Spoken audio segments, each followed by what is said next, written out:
Okay. Hello, world. This is the first live stream that I'm ever doing. What a feeling.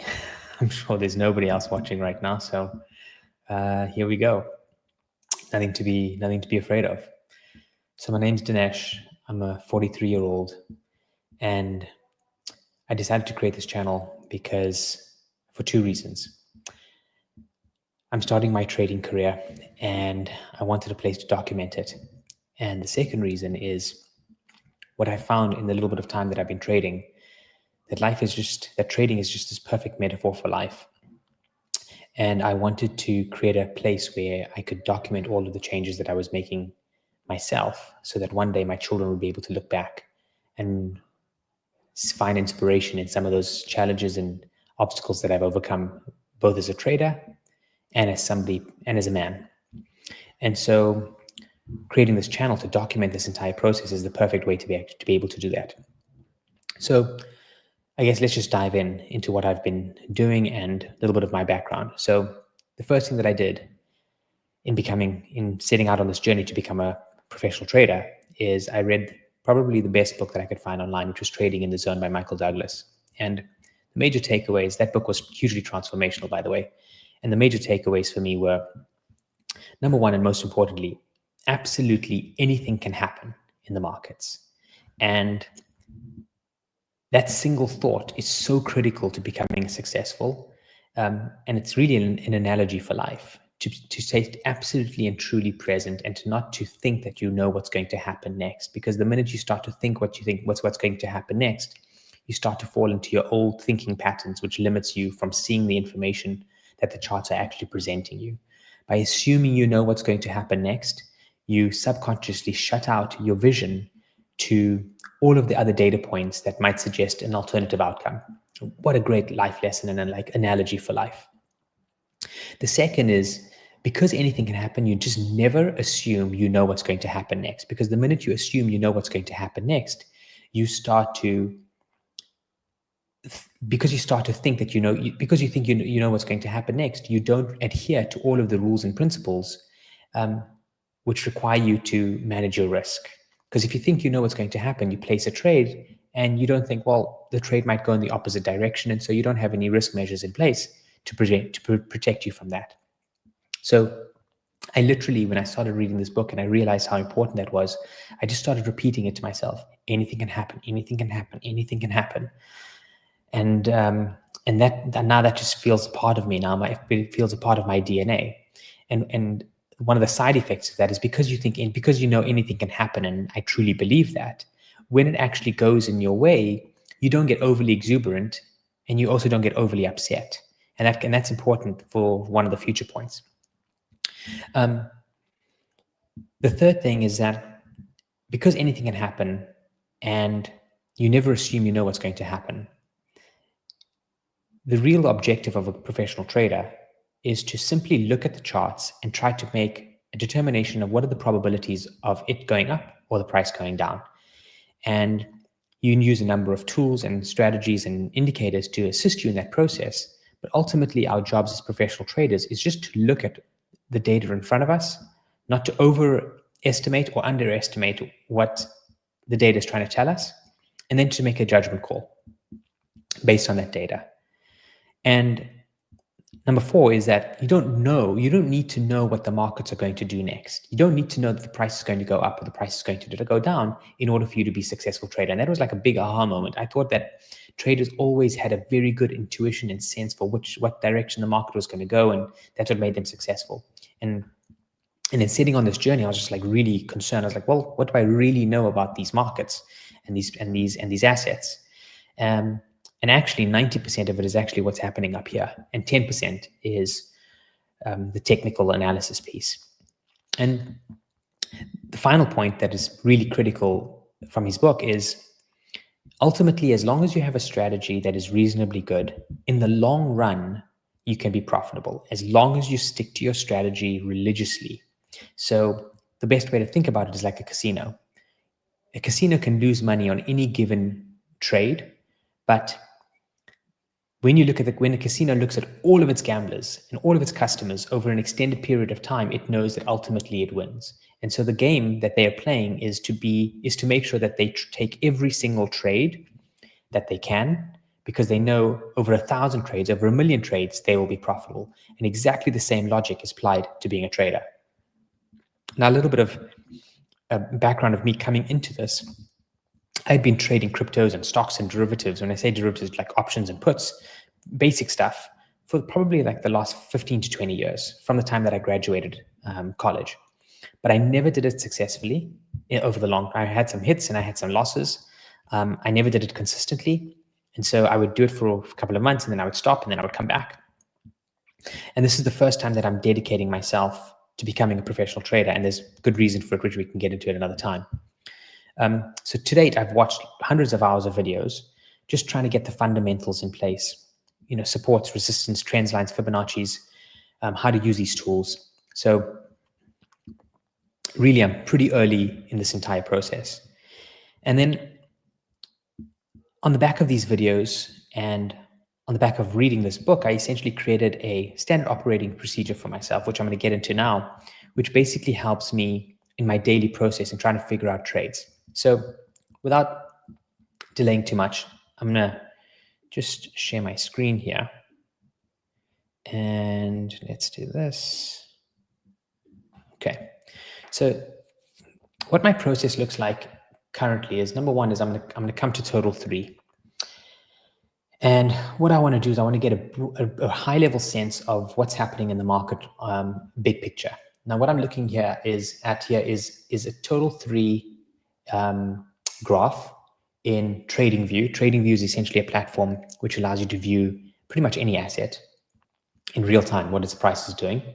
And essentially what I've done is I've come in here and I want to create a visual to understand directionally which direction the market is headed in. And the best way for me to do that is to draw what they call a support and resistance view. So the most recent kind of change in direction, you can see this pretty easily visually, is right here from this, what they call a swing low. So from this moment here, which is October 23, the market moves up here to that swing high, comes back down here, goes up to the top there, down here, up there, down here, up there, down here, up there, there, and now here. And so if I zoom out, what that looks like is essentially the market is generally in an upward trend up until here, and now it appears to be coming in a downward trend here. Now, the way that support and resistance lines work is as long as when I have an impulse move, which is a big move up, usually what happens in the market is it takes a bit of a breather and it comes back down, and then it makes another big impulse move up, and then it comes back down. And as long as if this impulse move was slightly higher, then you would say it was continued in an uptrend. And the way to think about this is, at least the way I'm thinking about it is, like a school of fish or like the ocean. It exists in waves, kind of like the collective mindset of all of the participants, all of the traders that are trading in this particular market.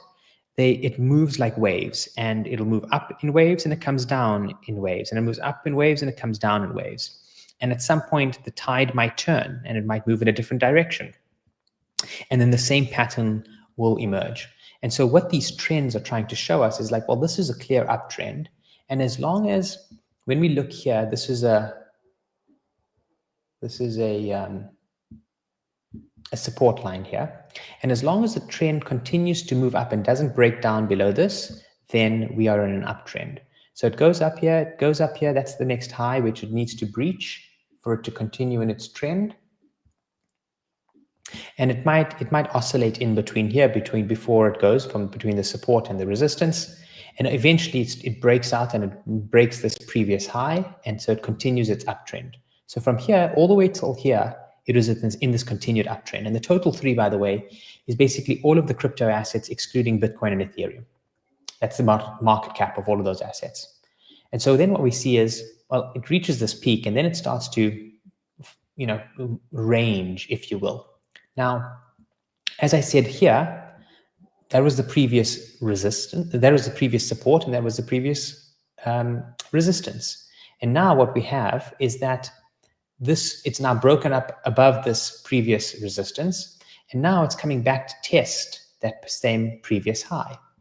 And so as long as we stay above this previous high, then technically we are still in an uptrend, okay? And this is over quite a long time period, right? We're looking at this over like an 18-month period. However, if this candle was to break below this line, this resistance line, then what we would have is we'd technically then go down into a downward trend. And if we're in a downward trend, then what we want to do is, why that's important to identify, is to know which direction we want to trade on a day-to-day basis or a week-to-week basis, because you don't want to be trading counter trend. So that's the first thing that I do, is just to get a sense of where the market is. And then once I've got the weekly view, I can drill down into the daily view to get a better, more granular view, like, okay, what's exactly happening? And if you see here, in the same way that we had this waves of going up and down, you can see there's waves of going up and back down, and up and back down, and up and back down, and up and back down. And then it starts to trend in the opposite direction, just like you have a wave up and you have a wave down. So the markets consistently have this waves up and waves down. And the idea is to be able to ride the wave up and potentially ride the wave down as well with a short position, and consistently do that. So what we have here now is that here's the previous line of resistance.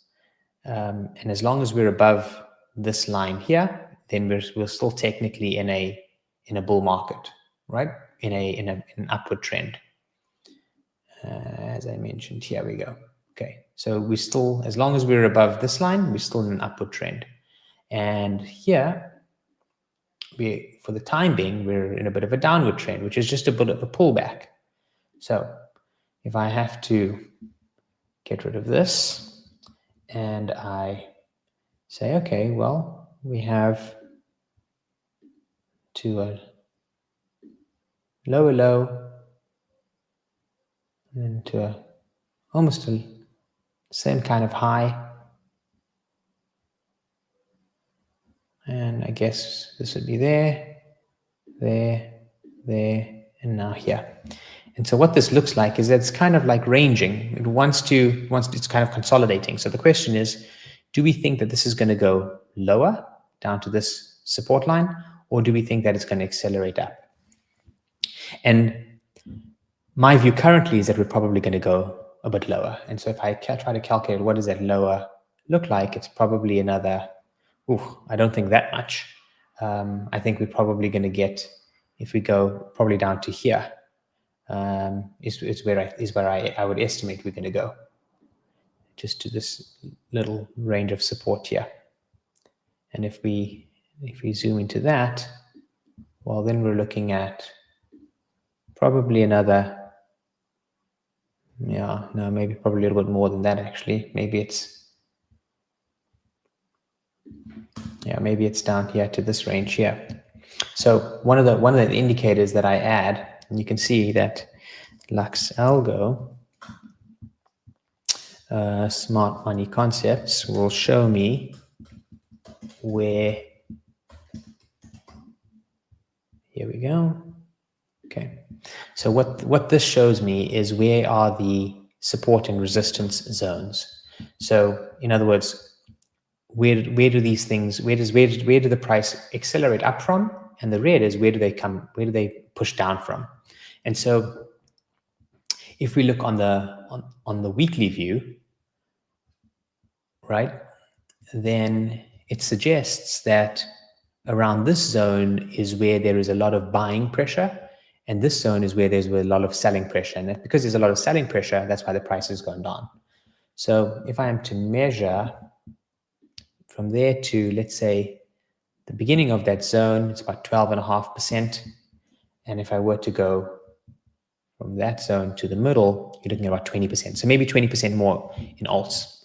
So while that may seem like a lot right now, actually, the market moving down another 20% isn't that unbelievable. So now I have a view that, okay, the market generally is in a downward trend. Let me start looking at specific tokens, where there may be a trade. And so what I've done is I've added a whole bunch of tokens that are mostly large cap tokens, some smaller caps.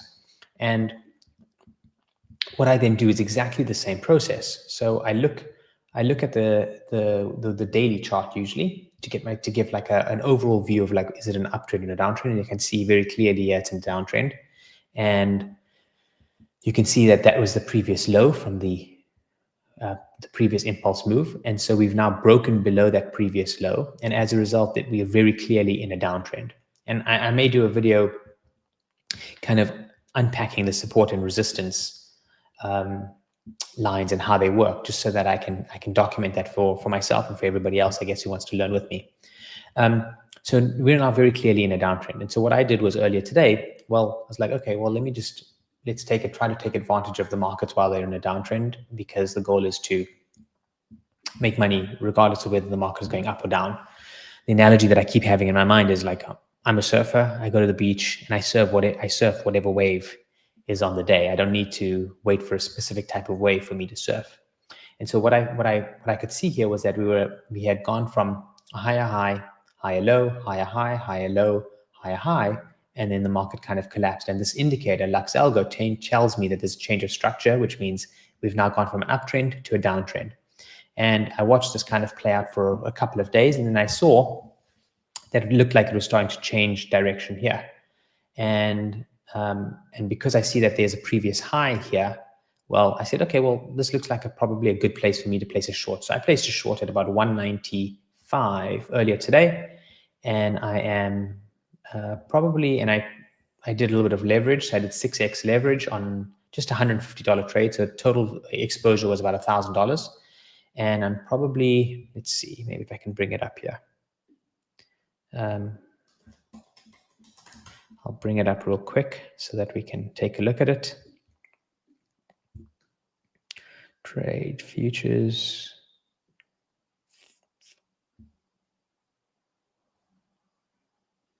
Yeah, so there's only $600 actually dollars.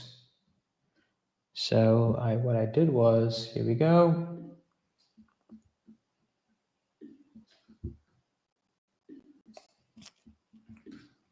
Put that up here. Can you guys see that? Let's just double check. No, you cannot. Let's just remove that. And then add to stage. Nope, that's not it. How do we do this?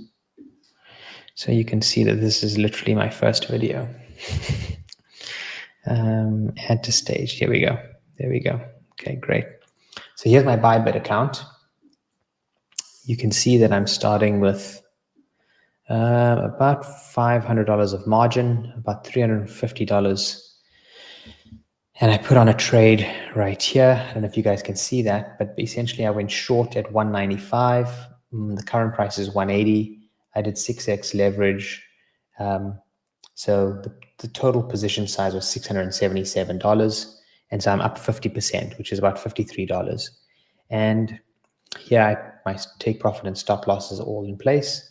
$203 is my stop loss. My maximum exposure on this trade is $25, which is a 22% negative ROI. So that's the maximum amount of capital that I could potentially lose on this trade if it went the other way.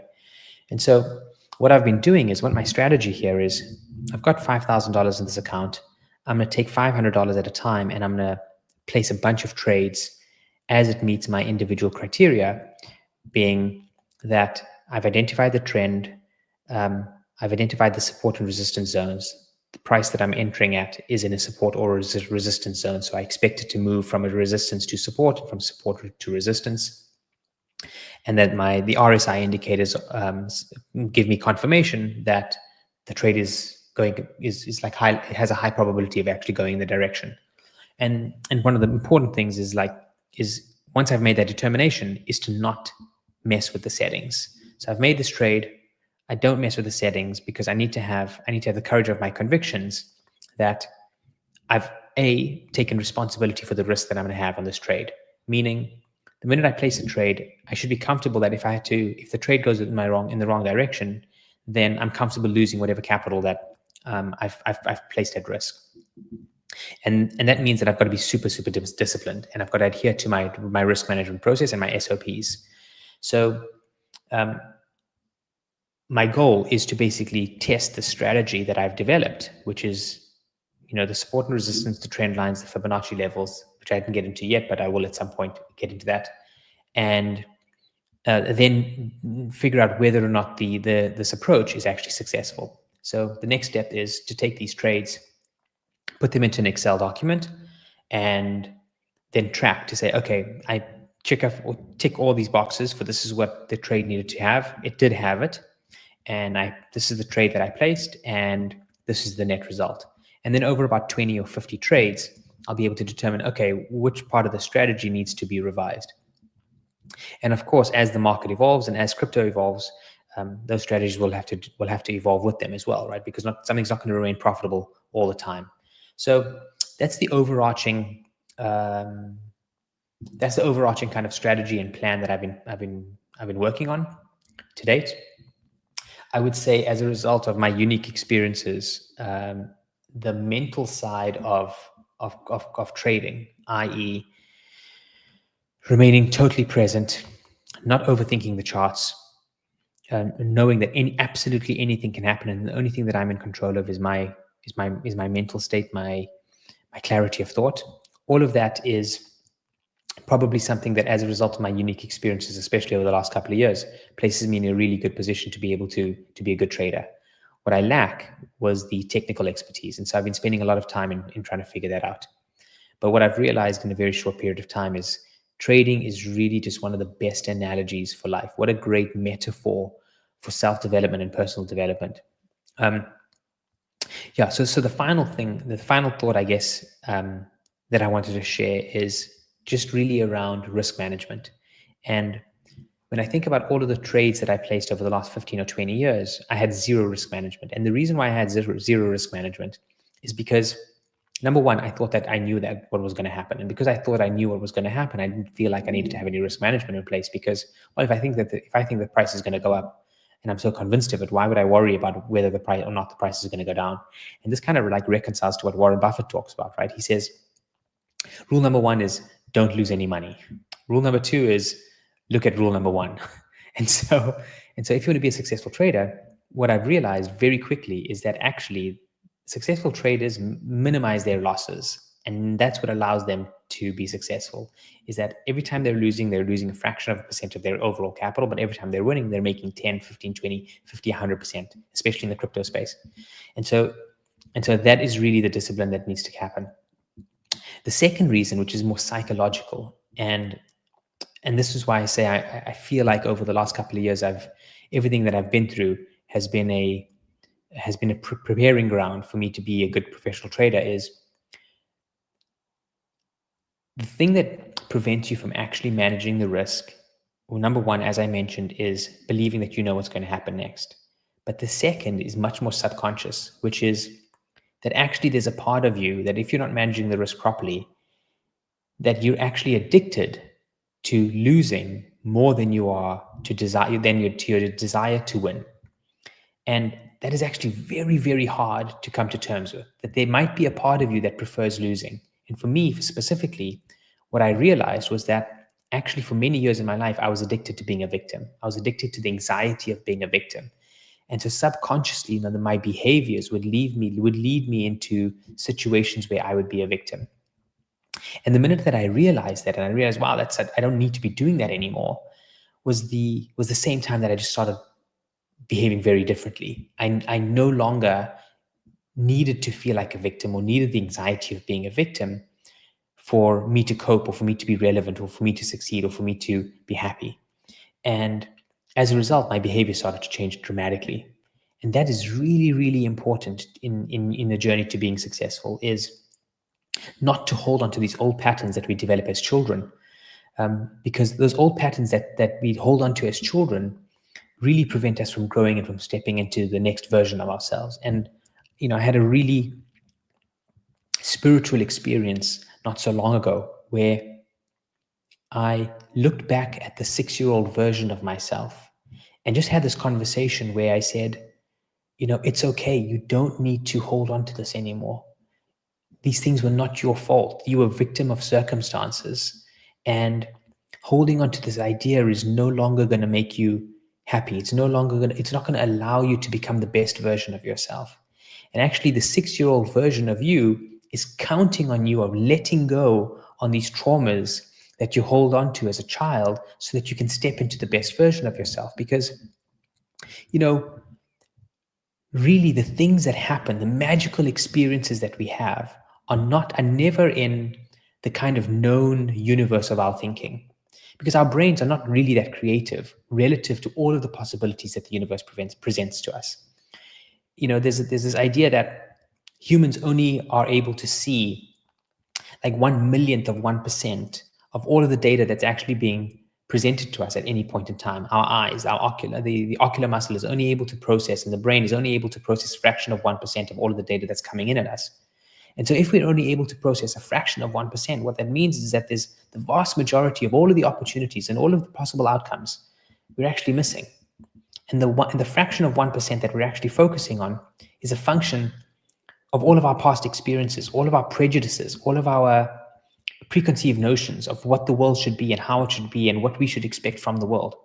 And the minute we let go of that, we think beyond that, we step into the unknown, is when we actually, all of the possibility and all of the opportunity and all of the magic starts to happen.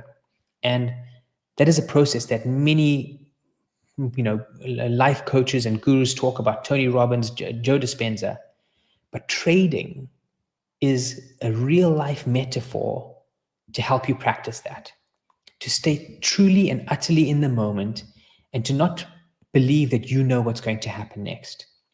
Just to assess what's in front of you, to place a trade, and then to be hands off and to not be tied to the outcome, right? Because if you're not tied to the outcome, you're never going to be overly excited. You're never going to be overly upset. And the reason why you're not tied to the outcome is because you know that in order to be successful, you have to place thousands of trades. And over the long term, you're going to be successful. So really, this video is getting very long, so I'm going to call it quits here.